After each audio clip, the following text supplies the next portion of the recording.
Now let's turn to the National Assembly, where the House of Representatives has commended President Tinubu for the declaration of state of emergency on national security. The lawmakers tasked security agencies to fish out informants who make the work of security personnel hazardous.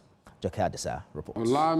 It's the third and final day for deliberations on the state of Nigeria's security. Deputy Speaker Benjamin Kalu begins the day's proceedings with a commendation for President Bola Tinubu, whom he describes as a listening president, before reading through the details of the declaration. Steps has been activated, stimulated by the conversations that we are having in this room. So I would like to bring to your notice the declaration that was made by Mr. President.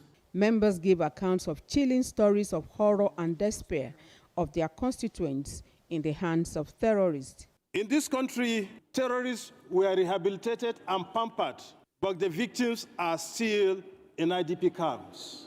What message are we passing?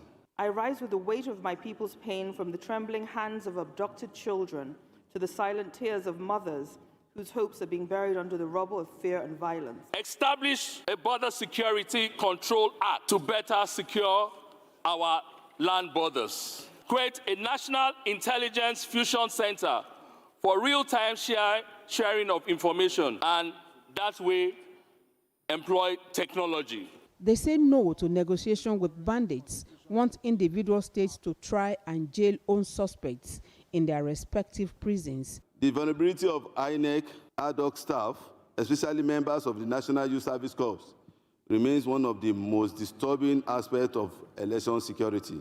I had a lot of my colleagues who were supposed to travel over the weekend to visit their constituency to say they can't make it again because the security has been withdrawn from VIPs. Also need to also implement community security plan to empower local government to develop tailored security strategy. We cannot be in Abuja and be making policy for local people.